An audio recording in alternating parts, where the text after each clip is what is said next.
Buenas tardes, amigos y amigas. Mi llamo es Puerto Rico, Puerto de Taquiendo de Familia de People Yo Place. Uh, uh, That channel, means, sorry, my background is so messy. I will clean it up for you the next time so that when you see me here next time. el channel also de YouTube de mexicanos populares con los latinos y latinas, porque en español, la lengua de la raza. La lengua de la raza. Y la lengua del amor. Oh, sí. Español is the language of love. It's true. If you want to make love to a beautiful lady, what do you got to do? You got to talk her in Spanish. Like How'd that work for you? Like we see right now. Hola, mujeres. How'd that work for you? I'm talking to you, lady. Kimberly, I'm talking to you. I'm saying, hola, lady. Hola, mujer. Hello, I'm talking to you. What? I'm showing them how Spanish is the language of love. Oh, you and the two people watching you? Oh, hola, señorita. Hola. Like that. What do you say? Ay, ay, ay. Ustedes son sexy, sexuales. I don't know. She's just because she's on her phone right now, so she can't hear me really. You know, when she's looking at her phone, she basically goes deaf. So, hi MJ. MJ says hi Eric and Kimberly to us. I am currently. I've recently changed races again to a Mexican American from Mexico, though in Mexico. Currently in a state of deportation.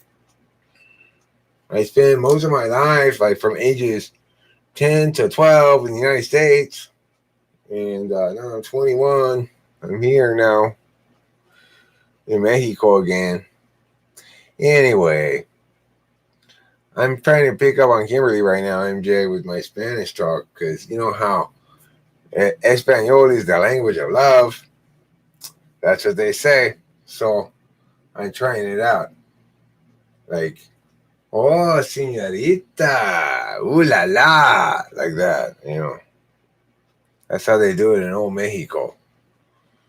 They do it like that with a little pinch of dysentery sprinkled in there for extra good measure. Everybody loves a little bit of dysentery with their romance in old Mexico. Well, they're eating their chili rellenos. Chili rellenos. Pronounced like that. Sí, muy suavemente. Sí, mira, Kimberly, mira. La MJ, she understands. She say, I'm very suavemente. That means very suavely do I do my thing. It's an adverb. I'm so glad that there are only two people on your channel at this moment. Why? Because otherwise, all their paintings would be falling off of their bodies if they were here. Because of my suavemente in this. Okay, well, I don't know why only two people. Probably because Friday night they got better things to do than hang out with Eric on the internet, except for MJ. You know, no offense. Maybe you, I know, because you saw Endgame last night too, like me and Kimberly did. So you don't need to go see it tonight.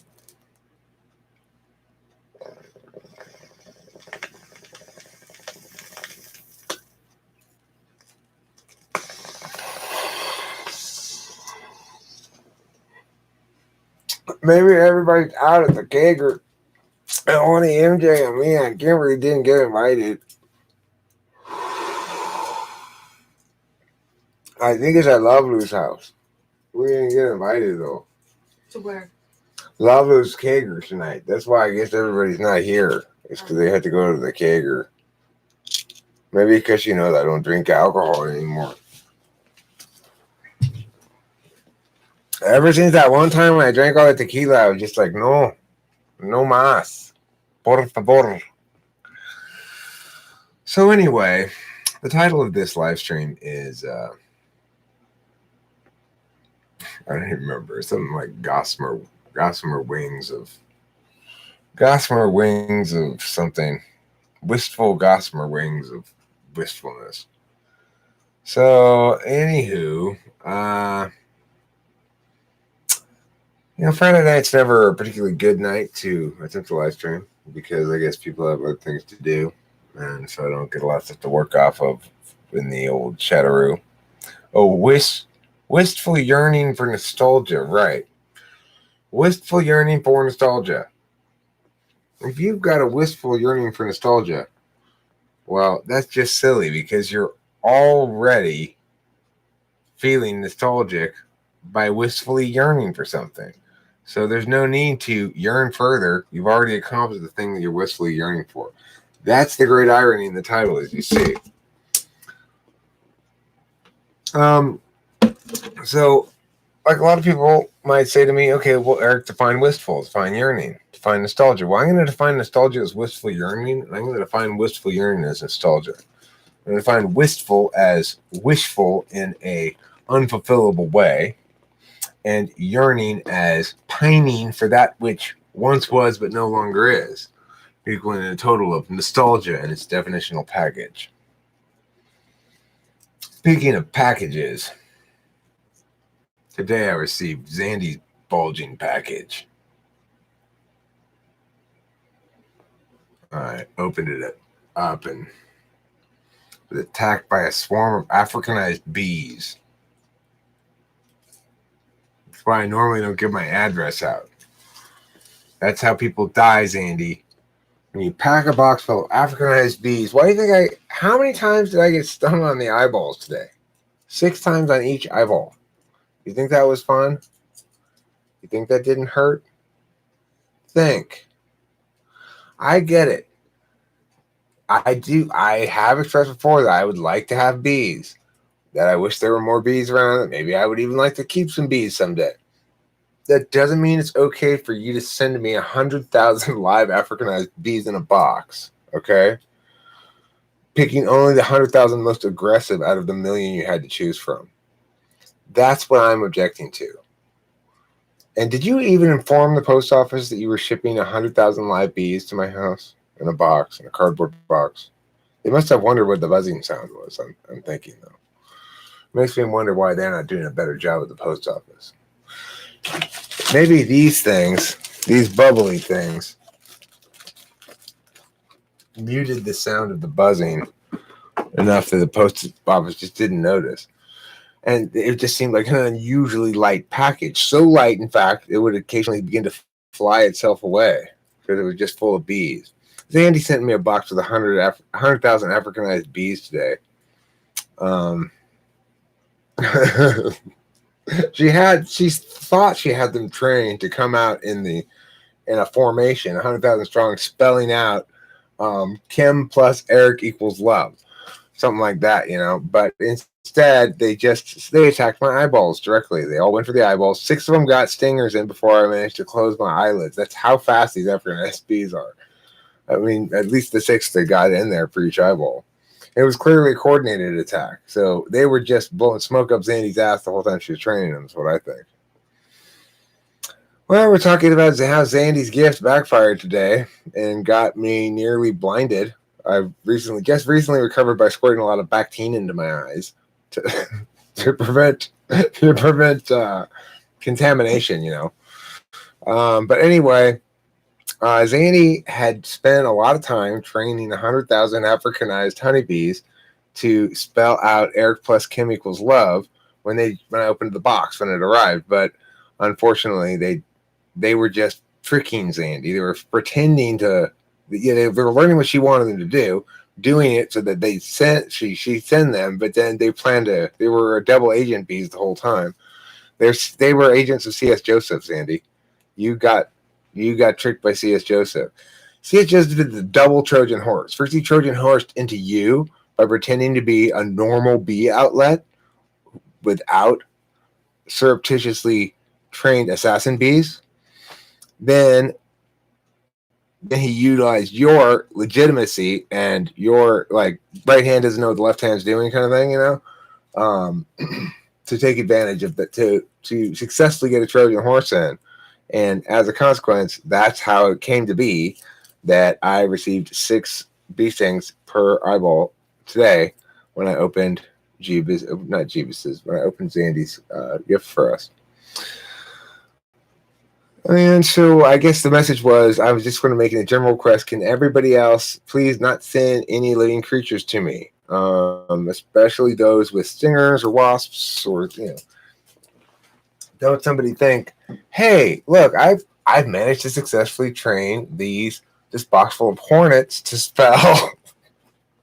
spell Eric looking good. Well, it's just another trick from C.S. Joseph probably. And I would just don't do it. Don't fall for it. Those hornets are been trained all right to attack me. Well, who's the dumb shit that gives them her home address? Well, Zandy. That's what made the Trojan. That's what made the Trojan. That's what made the Trojan horse effective, Kimberly. That it went through Zandy. You're dumb. Didn't we just go buy a post office box? Yes, but didn't I also go buy eyeball armor for bee attacks? I wasn't wearing it at the time. That's the problem with eyeball armor. Yes, it's a good idea to buy eyeball armor for bee attacks, of course. But if you don't wear it all the time, then chances are you're going to... Whose fault is that? That's my fault, too. I agree. Wear your goddamn eyeball armor. That's what you got it for. Yeah. Don't send me any more bees, please. No more live bees. I only have appetite for like 10 or 12 of them in the city anyway.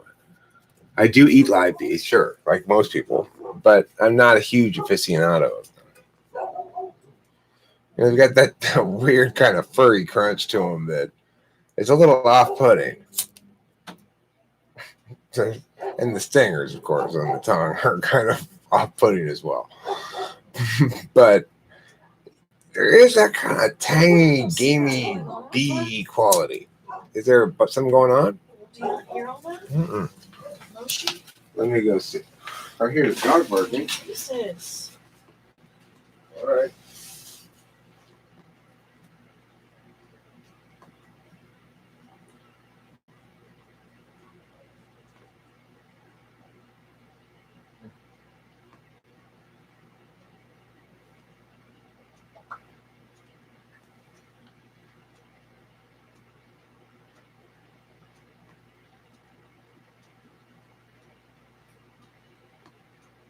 It's just a bunch of boys next door going into the neighbor's house. Being young teenagers, being loud and stuff. Okay, let's see here. So, now that we've discussed, and most importantly, Landy, though, I don't want you to feel bad. I know you did not mean for me to be stung like that by those bees. It's not your fault. C.S. Joseph's a tricky guy. And since you live in Sacramento, where there are bees around, it's natural that he'd be able to use that angle. So, okay. Anyway, Hunter Smith says lol. And Jeebus is trying to troll you guys and say I'm making this up or something. No, it's obviously literally true. You can see the Africanized bee carcasses on the shells if you look carefully. I had to spray the whole thing with DDT. I just squirted the whole building with DDT earlier, and it was fine. I was going to kill a lot of birds, but fuck it. ISTPs are the type most likely to brag about peeing in places not intended for peeing. Thoughts? Kimberly, do you think that your son is likely to brag about peeing in places not intended for peeing? No. My fiance, on the other hand? Questionable. Yeah, well, and the thing is, I don't blame Zandy at all. No, I don't think it was Zandy. I don't think it's Zandy's fault at all. I mean, that's war. We the good guys, we don't initially distrust until the enemy has launched some surreptitious shit. Then we respond accordingly if need be. But there's no reason. Zandy had no burden to to watch out or something, the enemy has the burden to not surreptitiously attack in that fashion. So Eric's pulling out peeners. You mean ball peen hammers to put an end to this problem by tapping it gently? You're right. Zandy, C.S. Joseph said it was a good idea, but yeah, you see, he's like a hypnotist of Zandy's. Sinjin, hello! Exclamation point. Hello! Exclamation point to you too, Sinjin. Said bees are romantic. They normally are, but that's romantic European bees. Africanized bees, why, they're savage. You can tell by the African in their name. Let's see. Who's Kimberly's fiance? That is me. I am Kimberly's fiance. Is Nick here? Nick is not here at the moment. I heard he paid a visit. No, that was a different Nick this morning. I don't think it was Nick.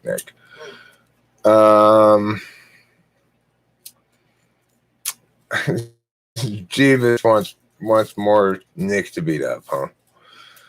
Well, probably I would guess that Nick and C.S. Joseph are discussing how their B plan to assassinate me was close, but only succeeded in temporarily blinding me, which I resolved with Bactine. They're probably discussing that right now.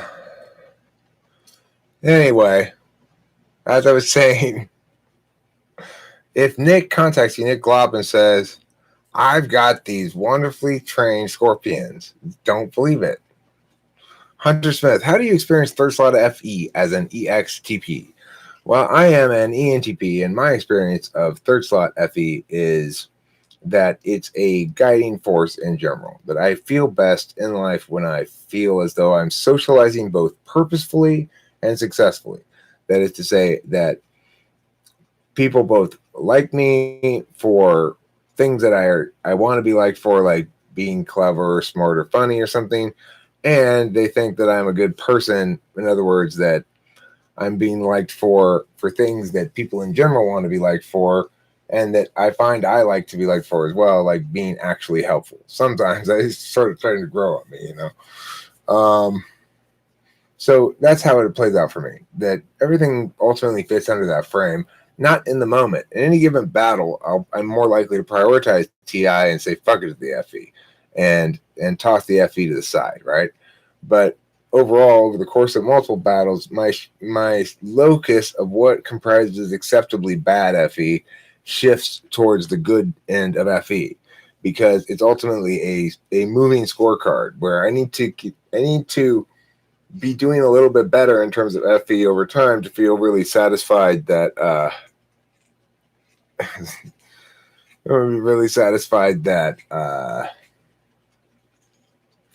the point's been made or whatever. So, hi all, Scott R says, Creation Manifestation says, I would be careful. Someone has told me C.S. Joseph is in the mafia. He is Italian, by the way. So what? He's going to kill me with bees? Well, hopefully he doesn't. After all, my only point about C.S. Joseph has and remains to be that he is wrong. Not that he's a bad person, although, one could argue he's doing some harm, but he deserves any sort of personal attacks, but rather that he's wrong. So I don't think he's going to try to hurt me or anything. I don't claim to be interested in having any sort of physical confrontation with him at all. So I don't know what to say about that. I do get a sandy slot sometimes when my moisture's gritty like the sand. Do you like to articulate in great detail the various fragrances stemming from your vast collection of bud? No, I don't. I'm not what you'd call a bud connoisseur. I do not waste my verbal abilities on waxing poetically about stuff, usually. The presence of FE. In Model G, the presence of FE activates any. Yeah, I mean, it could. Well, I mean, the thing is, that's not a good model because you could say just as much that TI activates any, or that any works off of TI or off of FE. And you might say that things have more weight when they have FE on them, but sometimes the weights, especially within the context of a given battle, is more of an NI-TI kind of thing. You said mine's very proportionate, though. I said yours is disproportionate? No, very proportionate. What it is? My weight. Where did weight come into it? I'm talking about FE and NE and TI. No, you said people with FE have more weight on them. Said, well, oh no, not like that kind of weight. I'm talking about weighing the functions against each other. Like, anyway, yeah. So it's like, or even SI. The thing is, NE works off of a lot of things. Really, what it works off of is SE, which is to say, what's out in the world that you hear. Now, that could be kind of like any, really, like ideation, or it could be something to comment upon as a behavior of somebody else, something you see in the world or whatever, and then the NE will build off of that. Or it'll build off of SI, and its most natural thing. If you're staying within yourself, you can build off NE, SI. Remember something, say something new. Have that new thing associate back to remember something else, distinct and disparate from the original thing. Combine those two things through some link and create something newish. Okay? So it's like,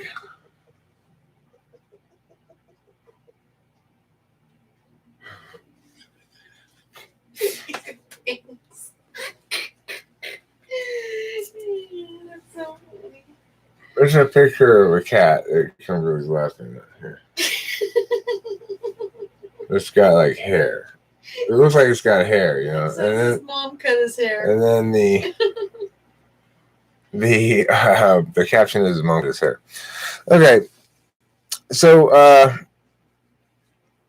I think it's more accurate to say, if you're an NE Dom, for example, that you're going to implicitly approach every function through that frame to some extent. You're going to say, whatever it is I'm dealing with, I'm going to ideate off of it because I'm by nature doing that. And that's what, NE DOMs do by nature. And that's what TI DOMs do by nature, is they deliberate about shit. I ideate about it, they deliberate. It's a different process somewhat.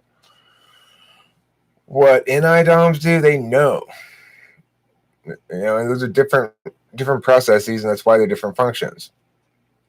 So the thing is, it matters a lot where the slot is, and if it's in the dominant slot, then it's not true that FE activates NE. It's true that it's the frame through which we understand. It's the absolute value ultimately that other values get subject to being below in the cascade. So yeah, I don't know what else to say about that. I need a cigarette. I'm out of cigarettes. I shouldn't have started this if I got more cigarettes. Can I have one of your cigarettes, Henry? No. No, because I don't have any. Okay. Well, I have some butts here. I've got some butts here, too. Yeah, you do. You've got some butts and you cannot lie. Okay, so what I mean is the absence of FE has a deflating effect on NE for E and TP. See, but I wouldn't buy that either, because I'd say that there's always that at the FE frame can be fairly long in terms of temporal scope. So in other words, I can say this doesn't really have any FE in it in the moment, but I can see it as having some sort of any FE utility down the road. Does it have to have some linkage to FE? Possibly, but that's a very abstract linkage. It's nothing like actually using much FE. It's more using any TI to parse out FE potentialities. And it's quite conceivable that in certain circumstances, but the FE completely goes out the window. That it becomes something that is, in fact, not served at all because I'm prioritizing my more reflexively go-to guy, TI, to the extent that that it harms the FE, you know?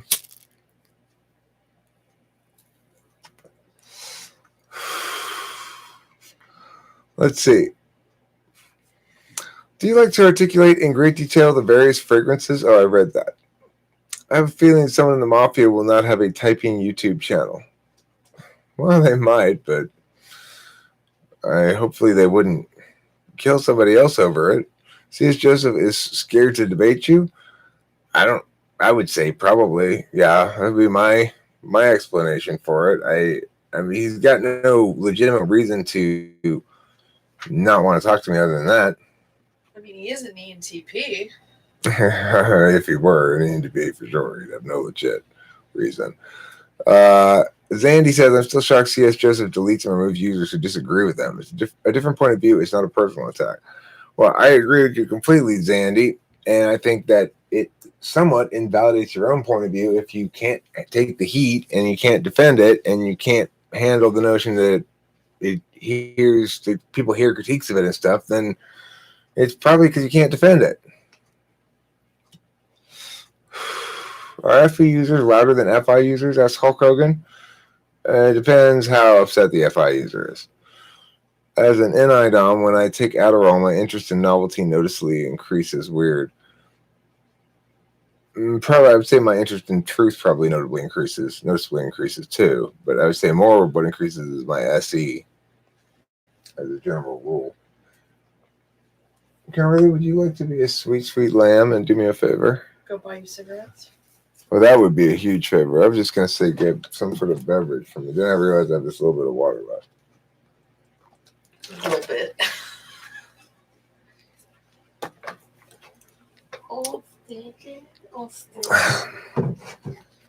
Well, I'll be a lamb and give you my last one. Thanks, darling. You're a sweetheart. Let's see here. Then I don't want to take out at Hulk Hogan could be true, but it could be because FE people have SE in their stack. ENFPs can be pretty obnoxious and loud, says Hero Lamb. Cats are shit, says Jeeves. No, they're not, Jeeves. That makes you mean to say cats are shit. Everybody knows cats are wonderful and soft and lovely. What I mean, the absence of FE has a defleeting effect. I read that already. Do you think martial arts is SE? Yeah, kind of. I mean, there does seem to be a spirituality. Well, because SE and NI work in conjunction with each other on the same axis. Normal, you got to let mommy take her purse. Let go, bitch. There you go. The kitty was grabbing onto mommy's purse and not letting it go. The thing about it is, SE necessarily is a function of a linear time process going forward. It's part of the physical aspect of human experience, which means, in layman's terms or in less fancy-ish terms, that you can't do shit that doesn't impact on a timing way. So there's nothing you can do where timing doesn't matter at all. If somebody says, can you take this down to you can take this to the garbage outside, you might set it down someplace and it not make out in time for the garbage that week, or maybe you'll get it in time. There's going to be some sort of timing factor in all of those things that makes when you do something or how you, I guess when you do it exactly, or when you do which step matter. And the idea of opportunism and of, sort of real-time success factor is best encapsulated by the idea of hunting. That an SE person who's a hunter out in the world trying to kill a deer or something with a bow and arrow, let's say you're a bow hunter, and you're going out and you're stalking a deer, and you're being very quiet and very attentive to the timing of the relationship you're having with this other animal in space who presumably doesn't know you're there, right? So that process of being very aware of the animal's awareness, in other words, being very aware of your SE and what's going on in the world around you and the sounds and everything like that, being aware of the own sounds you're making, that's also SE, and then also knowing when the right time to cock it is, because he's walking this way. If he continues on this way, he's going to be here. But now I'm going to cock it now, so I don't get tired waiting, because I got to wait until he crosses this little tree line here, and then now let go. That whole process is SENI back and forth with each other of knowing, doing, with no deliberation in between. The archer in the field trying to shoot this deer, if he tries to take a ideational deliberative approach to it, he'd be like, okay, so let's see, should I go over here, or no, I could go over there. Okay, let me think about it for a while. If I stood over there, it'd be more to the east, and then it'd be a little bit more downwind. By the time he's done, the deer's walked past him, and it's too late, right? He's not involved intimately in real time with the moment of hunting that deer, this person. He's ideating. So if you're doing that, then you're not using NISE, you're using NESI, or, and some other shit maybe. Same with the other one too. Use some other shit too. Use some TE, the know-how to. You can break down hunting a deer as something that's conducive to the 4 physical functions. You got to know what you want. I want to kill that deer. You got to know how to do it. I'm gonna sneak around and pull the thing sneak around and try to be quiet and hide and shit like that, right? You got to know the right time to do it. So you got to know when the deers are going to come around that area. You got to know when to shoot the arrow, like I said. You got to know a lot of wind shit. That's NI. And you got to actually do it. You got to actually have the right aim, be steady with your arm, and let it go in the right moment and kill the deer, right? So that's a perfect example of something that uses all physical functions and potentially no metaphysical functions. Now, if you're talking about something that uses all metaphysical functions and no physical functions, then you're talking about like making arguments in a court, or being interviewed about an incident where you're saying, I'm going to sue this person because they pushed me, is what happened to me, right? In that instance, I'm using my SI, I'm remembering. My NE, I'm using words to explain what happened and retelling a story in a slightly different way that I've told before. So it's not a memorized story, but it's a story I've practiced because I've told it on multiple occasions. I'm telling it again. I have to make sure everything I say is logically consistent with everything else I say. Not logically consistent necessarily with the facts, okay, the reality of the experience, but rather logically consistent with itself. That's where I can get busted. In other words, if somebody's going to break my story down, now in this instance, it didn't really matter as much as it would normally because I had a video there, right, of the whole thing. So it was pretty cut and dry. But if I didn't, especially, but regardless, even so, if I had the video, it didn't matter if I had fucked up the interview badly enough. It still would have been like, he's not going to get a penny out of this because he can't keep his story straight. But instead, what I do, of course, is evaluate things by their logical consistency within itself. So I go, okay, well, I've said this already, so I can't say this other thing that contradicts it, even though it's like maybe it doesn't actually contradict it if I were to explain the whole thing. That it just sounds like it contradicts it because I didn't really explain all the details in this previous one. I didn't really explain all the details in this one, so there's not really a contradiction. Or I won't say it anyway because I don't want to give the impression of a contradiction either. So I'm using TI, right? And then the last one is FE, being perceived as reasonable. And in that context, it's easy for me to do the FE right. Because they need to be perceived as reasonable, fair, and smart, and of good values. I can do that no problem with my hands tied behind my back. And competent, like fully believable as a witness. I can do all of those things with my hands tied behind my back. I don't need to be perceived particularly as warm or considerate in that context. So in that instance, it's perfectly set up for somebody who's got all the other functions, the metaphysical aspect functions. If you're doing that kind of interview, right? It's a good way to understand the difference of the functions.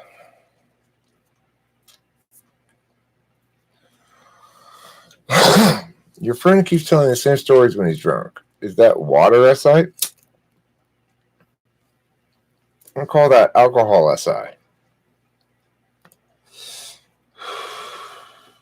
Form of introverted sensing where alcohol makes you repeat yourself. I'm mostly convinced that my friend is an ENTP, but his tool function TI doesn't seem to be on par with other ENTPs I've seen demonstrate its usage. Well, You mean he makes illogical arguments or doesn't seem to use TI actively, or that when given TI questions he avoids them? Like, give me some more details to what you think about the thing that's me. Same thing. I'm craving cake. I'm craving cake too. Craving cake? I'm craving cake. What would be a very craven cake with an E in? Nobody knows. Nobody's investigated the cravenness of cake. Which of your cakes is most craven? Which is the cravenest cakes? Derek Norman, which are the cravenest cakes? That's what's up. We're asking which cakes are cravenest. Pound cake. Oh, pound cake. Cowardly carrot cake is the cravenest of the cakes? That's quite possible. The cowardice of cowardly carrot cake is conspicuously conscious in columns of caterwaulers. Tres leches cake. That's got 3 full sugars in it. That's too many. It's too many. Craverness cupcakes. Cavernous cupcakes, maybe. Craven, cowardly, cavernous carrot cake cupcakes would probably be the case. And carrot cheese cupcakes. They're cowardly, cavernous, craven carrot cheese cupcakes. moistly marbled with dampness. I think that would be a good description for these cakes. The best cakes are pie, says Hero Lamb. Pies. The best cakes are pies. With contemptuously chartreuse-colored frosting. Can chartreuse ever be anything but contemptuous? Is there a non-contemptuous form of chartreuse? That'd be a good color for a paint for a store. Non-contemptuous chartreuse.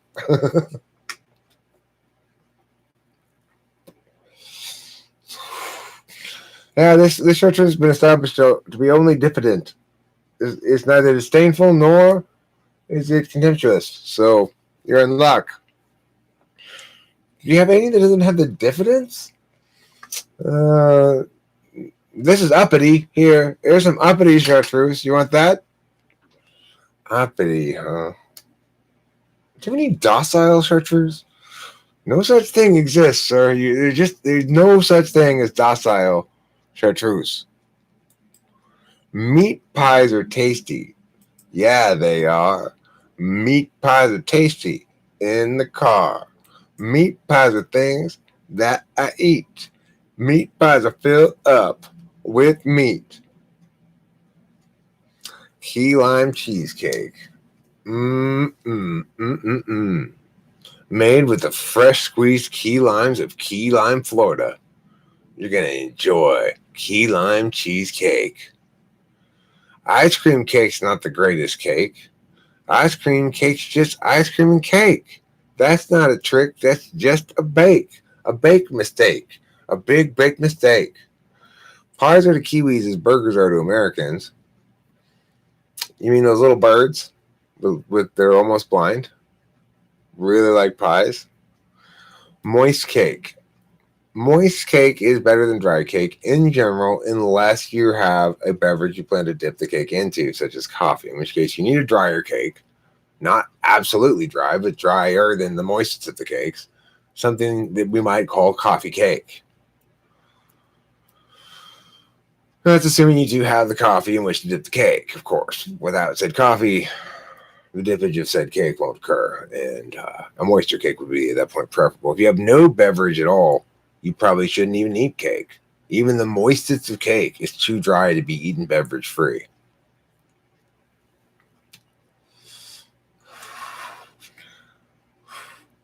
No, Hero Lamb, he did mean New Zealand natives. I just made a joke about it being about the birds. What's the optimum level of moisture of an ideal cake?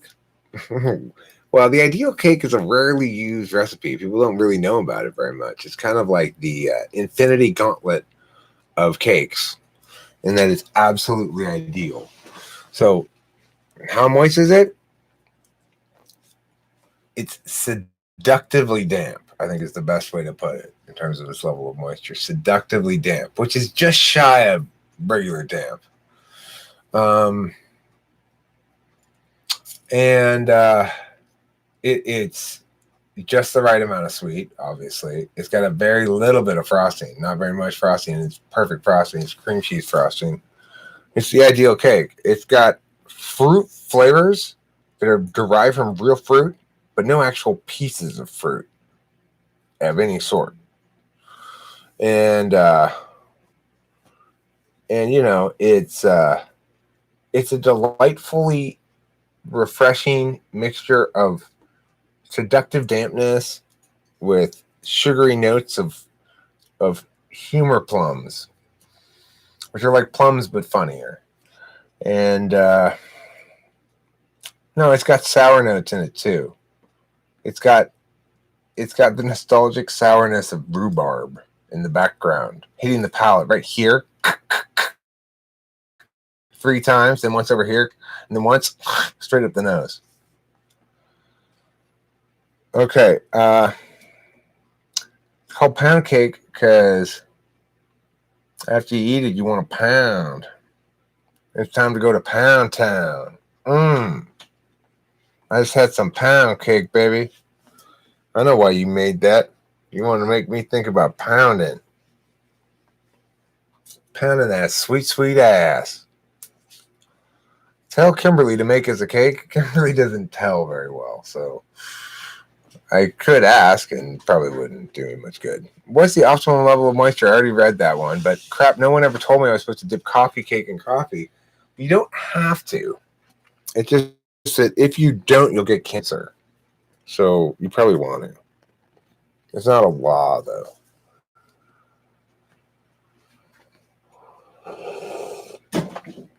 You can call me Mike. My desire to be blind urges me to drink moonshine. Instead, just eat your coffee cake dry. You'll have the same impact if you get eye cancer.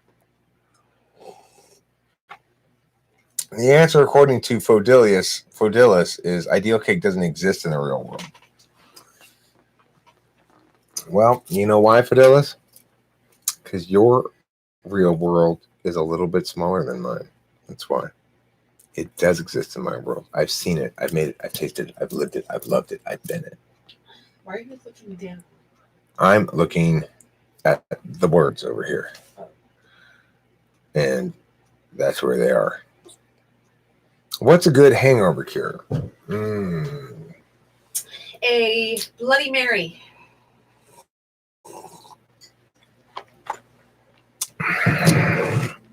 Salty French fries and a vanilla shake.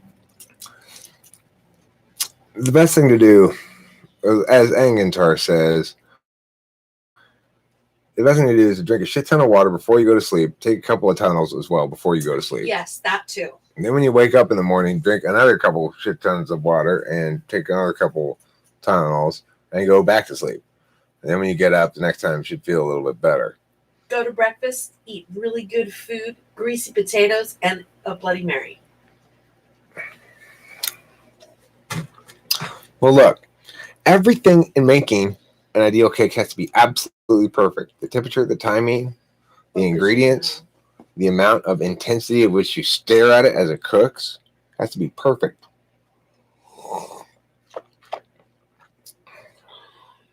I hear they're good for pregnancies too.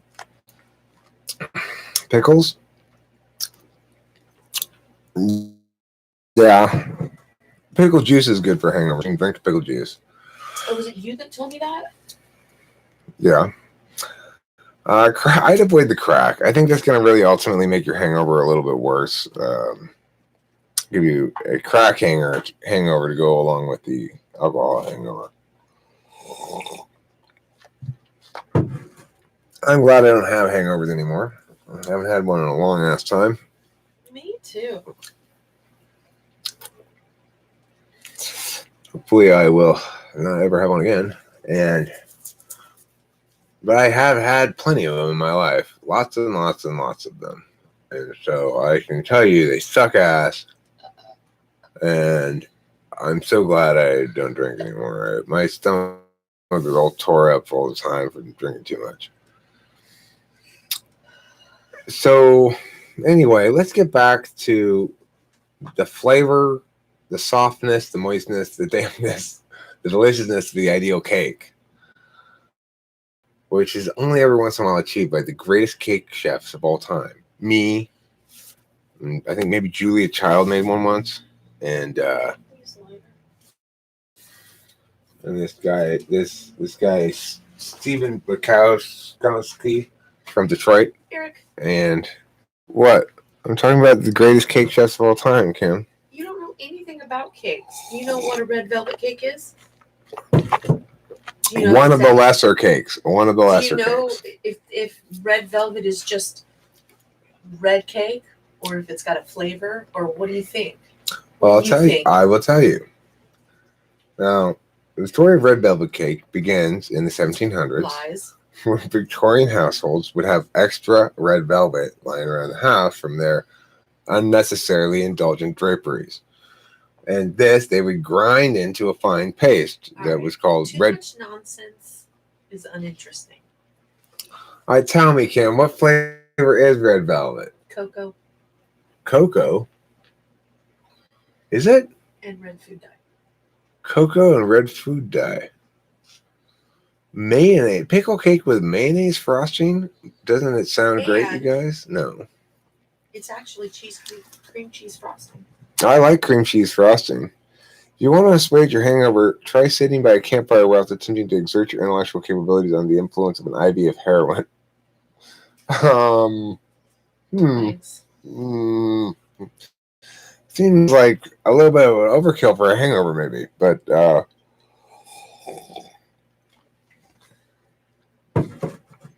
I think it's not necessarily a bad idea to mix a little mayonnaise into something like a sweet frosting to bring down the sweetness a bit. Although in general, I'm an anti-mayonnaise person. As a general rule, I feel that mayonnaise bespoils the finest of foods. But not the finest of sexes? Not the finest of sexes? Mayonnaise? Yeah. Oh, you mean the finer of the sexes? They just say women. No, mayonnaise can be enjoyed by women and other men. I'm just saying, personally, I find mayonnaise by and large gross. Except for the girls that you want to have sex with. Well, I don't mind if they accidentally put it on my sandwich because... But they must show remorse and what else? They must be prepared to suffer the consequences of putting mayonnaise on my sandwich. Okay? That's fair. Japan loves all kinds of weird shit. Who's the girl that you watch online for porn? Kimberly, just...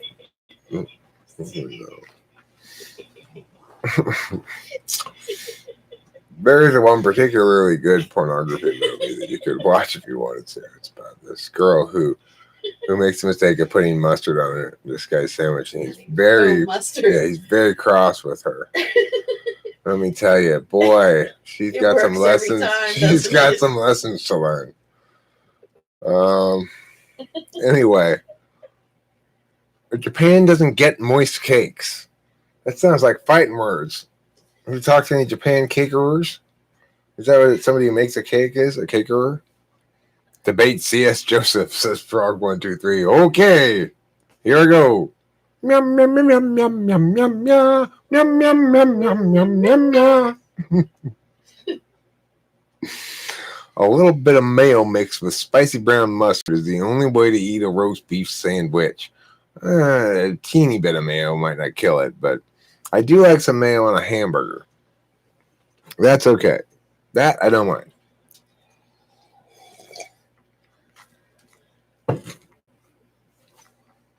But not on cold sandwiches. If I have mayonnaise on a cold sandwich, it's just such a disappointment. I try to scrape as much of it off as I can. You can never get it all off, and it tastes all mayonnaisey. That's how I feel about onions. I can eat it on a hamburger, but not on a sandwich. Interesting. I like onions on either location. Both sandwiches and burgers are deserving and worthy of The spicy snap of an onion. Mmm. Red, white, or yellow, Kim? Which kind of onion? Or I'm sorry, brown. They're not called yellow onions. Brown. Okay. Or yellow, actually. Yellow. Okay. Yellow and brown are the same. Okay, so. Well, they're not really, but no. The browners are browners? Browns are browners? Well, red onions are sweeter, and brown onions are zestier, and then I think yellow onions are regular, mild. Yeah. I think. What about white onions? They're the milder ones. Yeah, those are too. White onions. I like the red onions in general. They're the ones with the most flavor. They have the most oniony flavor to them. And I like white onions though too. They're easy on the time I like chew. Raw red onions is on a bagel with loss. Papers. Now, Rowan Morgan here, she's an advocate of the little referenced Valencia onion, found only in the onion fields of Valencia. Yep, I should know the code.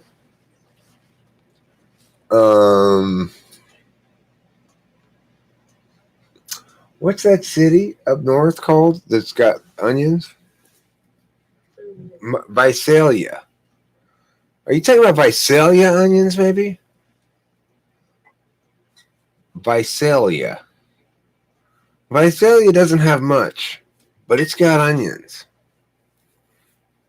Okay, Rowan Morgan, I want you to go ahead and make sure you're not talking about Visalia onions. Bagel and lox is Joey Joe Chavadu's husband's favorite. Mm-hmm. I'm not really into the fish. The salmon, I'm not sure. Food and Adderall. That's a good combination. It's better than just Adderall. You need the food to give yourself the physical energy so that your brain isn't. It's like acting like a nut job. Right. If you want your dopamine reuptake inhibition to maximally impact your mood, then you need to be full of enough food too. Pretzels and a hell of a good dip. My fave.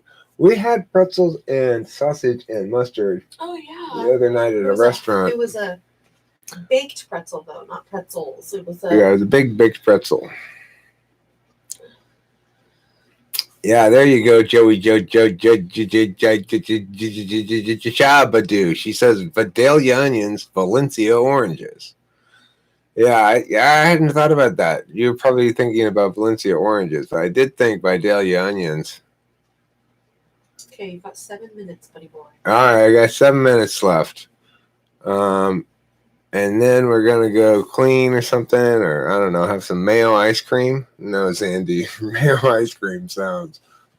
It makes me want to puke just thinking about it. Nobody wants your mayonnaise ice cream. Okay, stop trying to force feed me mayonnaise ice cream. First a box full of Africanized bees, now you're force feeding me mayo ice cream, Sandy. Whew.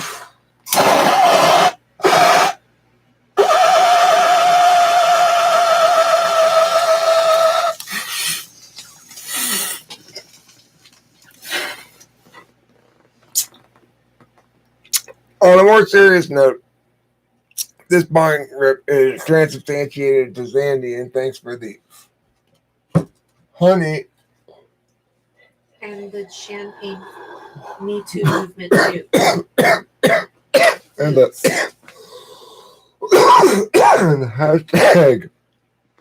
hashtag Me Too.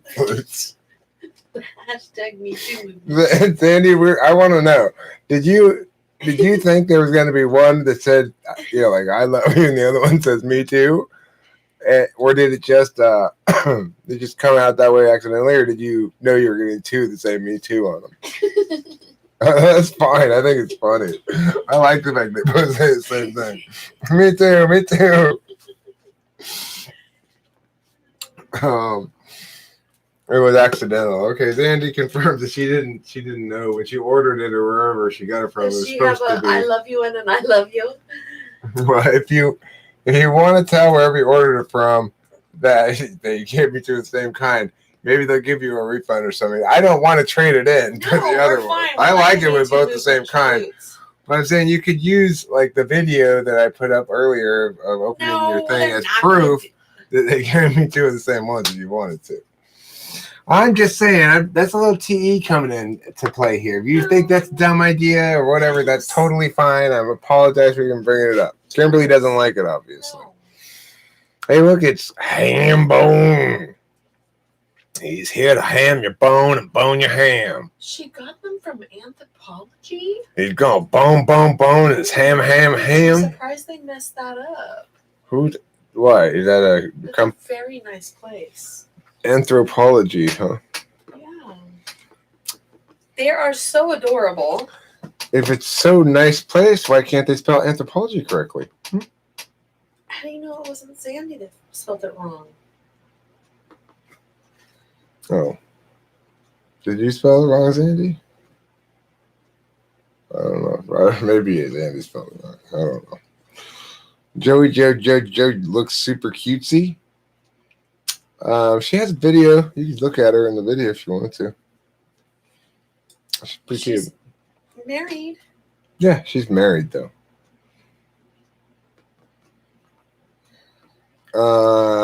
Don't be playing the dating game with your little. I'm not playing any dating game at all. I didn't say that. Jeeba said that.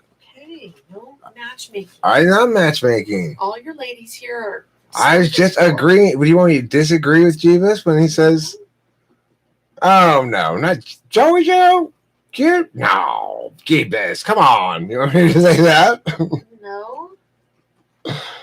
Well, you know, I just read the thing and respond with the truth, you know. I'm sorry, the cups both sit. Oh, I read that one. I'm glad. What up, Handbone? Says Joey Joe Shabadoo. Lol. No, the company did.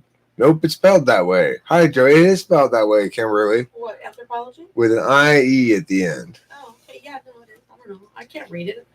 Oh. You can look. Yeah, very taken. Kimberly's defending my integrity. I appreciate it. Okay, good. There you go. Yeah, I wasn't trying to do anything. You know. I was just whatever. They wanted to be hipster. That's why they misspelled it? Okay, so it's an intentional misspelling. That's like next level shit. That's like that one guy who spells his name with a 1 instead of an I. Remember when Prince changed his name to a symbol? It was a great symbol too. I really liked calling him by that symbol. I'd be like, you know, that guy who sings Little Red Corvette. Yeah, we did like it. We got some delicious honey. Mm-hmm. The letter was precious. I like honey a lot too. I'm a fan of honey. I think it's good to use in all sorts of cooking as well as. I use honey a lot because I serve tea to my clients, so it was a very special gift. Thank you. And it keeps a long time, you know.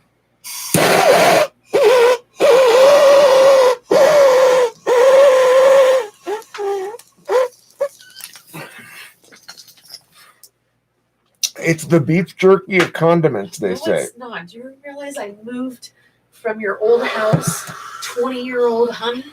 It's the beef jerky of condiments. That's what they say. I did hear you. I did. It's like the time that you went to your dad's house 4 days ago and you found, what was it, that was 10 years old? Yeah, some soy sauce. That's right. 10-year-old soy sauce. It's like 2004 or something. 2004, huh? I wonder if I should eat this. I mean, come on, it's soy sauce. It's so like good. Molasses. You know, the last one that I ended up getting, I got it from the pantry, walk-in pantry thing they have over there. It's like webs when you go in there. And I ended up getting this Unopened bottle from the back of the pantry of Tabasco / soy sauce. So Tabasco brand soy sauce. It was soy sauce, but it was a little bit spicy with Tabasco sauce in it, I guess. He's got about 800 of every And I just said to myself, I'm not even going to look at the date on this. I'm just going to open it and use it because I'm just not going to. I need some soy sauce, and this is unopened. I'm just going to use it.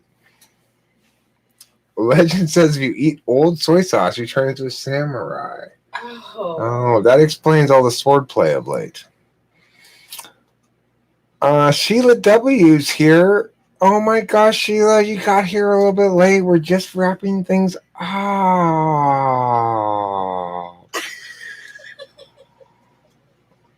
You missed pin the tail on the donkey.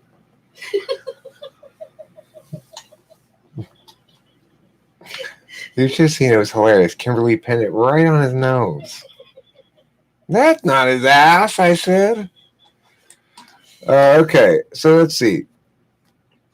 I about was going to wrap it up for tonight. I told Kimberly I'd live stream for an hour, mostly because somebody who didn't... Cigarettes. Well, yeah, that's the main reason in some ways why we need to stop this live stream now. But I think it was Shamanda said in a comment, are you going to live stream tonight? I had a hard day. And it made me feel like, oh, that's nice to somebody. If they've had a hard day and think they want me to live stream, that's really a pleasant thing to say to me. So I decided to live stream, but I think she let that come like 2 hours before I started. So she probably was in bed or something. You know how that goes. Jojo Joe Shabadoo reminds me of the shamans of the DMT ceremonies. Really? Oh. That's what Joey Joe says as well. We have the exact same response. Really? Always a day late and $1 short? Well, you weren't quite a day late. You were just an hour late this time. So you're getting better. You're improving. I'm a Viking who is interested in samurai techniques. Oh, wow. You should know I'm the leader of an organization called Racists Against Vikings E, or RAVE. Okay. Jeebus, search Eric's channel. I'm there with my big old grill. You don't have a grill in that video. That's man's cooking. Okay? You stay away from barbecues, grills, and smokers. Ladies, those are reserved for male hands only. Joey Joe and you are not running away together, Jeebus. Kimberly, describe your SI, says Sheila. How would I describe that? Well, you would say, I mean, talk through how you, like, let's say you were let's pretend that I was going to live stream for another 30 minutes and you were, I'm tired of waiting here. You were to walk inside and just start seeing things in the house. And what would your thought process be as you go through the house and go get ready for bed? Would be, okay, I need to close the hatch on the chickens, coop, and say goodnight to them. And then I need to go into the house and finish the laundry, clean the salon. I need to clean the kitchen, clean the living room, pick up the bedroom, and get everything ready so that in the morning I have very little to do before my client comes. Okay, and were you thinking about that right now when they asked the question? No, I've been thinking about it for the last 30 minutes. Thinking about all the stuff you need to do. Yeah. And that's why you want me to hurry up and get done so I can help you do some stuff. Yeah. Okay, gotcha. So, I mean, that's what SI is she spends a lot of time paying attention to her existing responsibilities. In my head, yes. Do you find pleasure in cleaning, Sheila asks? Not when I'm time constrained. Which is? Like when I don't have a lot of time to do it, I like to do it right. I mean, do you feel like you're pretty much always constrained? Yeah. Right. So yeah, probably not. I don't enjoy it because I put it off. I mean, I can tell you my experience of her SI is what she just said over and over again, day after day. It's like she's spending her time thinking about, okay, I got this work thing coming up. I got this responsibility. I've got this thing to do. I need to get this and this and this, and then everything's one of those things. She's remembering shit she's got to do all the time. Keeping a routine. Keeping a routine. Do you clean even if you can't do it right, quote unquote? Oh yeah, I have to. Yeah. I mean, the thing is, we have a very small house, and Kimberly has a job where clients come to our house, and because she has an FE tool function, it is inconceivable of her that they come to a house that doesn't look presentable, at least. So some of the time we'll engage in presentationally hiding mess, but most of the time we'll engage in actual cleaning. But there's some presentationally hiding of some messes, like, all right, we don't really have time to do the dishes. Let's cover them up with a dish towel. Clients won't be able to see them. It'll look neat and tidy all around it, and it'll just sort of cover those up. And they have no reason to go to the kitchen sink anyway, and yada yada yada. You know. But I generally sweep and mop every night before, and we try to vacuum. And your agent in time, embracing all temporality. I mean, it's embracing personal temporality. NI is like impersonal temporality, right? So I can get frustrated sometimes by the lack of impersonal temporality, which expresses as a deprioritization of meanings persisting over time. So it's like, as an any dom, what I remember a lot of are the exact phrasings of things that people say and what their words meant and stuff like that, right?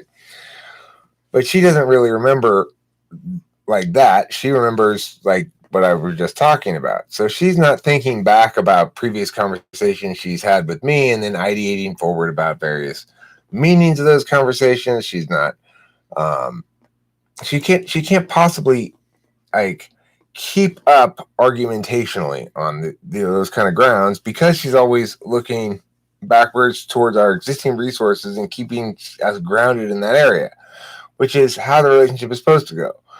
And it's taking me time to recognize that there's a lot of elements of things that are naturally meant to be my areas of sacrifice that sometimes I need to sacrifice more in, you know, and that the argumentational aspect is not a good gauge of anything because she's not spending her mental energy doing that kind of attention most of the time because she's attending things that, you know, essentially matter more in real life. Yeah. Real time. Check out the smoke show in that vid. Okay. Let me answer this question from FOOsology, and then Kimberly, I'm going to end this live stream. We'll go on. Okay. What are the real world questions in propositional logic? I was reading the questions represent a set of propositions, which are all the possible answers to the question. It depends, I guess, what you're using, what you say in propositional logic. I mean, there aren't really questions in propositional logic. There's questions in exchanges about or using propositional logic. So, for example, you ask me a question here that infers not the possible answers to the question, but the possible meanings of the question. So it's like, what is the role of questions in propositional logic? It suggests right there, you've given me all the building blocks to work with already. You've set the frame and the toolbox that I should use in order to answer the question. And that's what's the more significant aspect of it than the possible answers. Because you're saying, all right, we're talking about something that we have a common language about. We're talking about propositional logic, and we understand that different things in propositional logic have different roles. For example, P and Q are variables, whereas if then is a function. So what are the role of questions then in propositional logic? Because isn't propositional logic all about statements? Well, yeah, propositional logic is propositional because it's not query. That's the difference between a proposition, a statement proposed as a claim to be either affirmed or negated, versus a question which is not a statement. As I always tell my students, all things all things that have truth value are statements, and nothing that's not a statement has a truth value. Now, you might argue that things are true or false that aren't statements, and they have truth or falseness to them, but they don't have a truth value. We can agree on that, hopefully.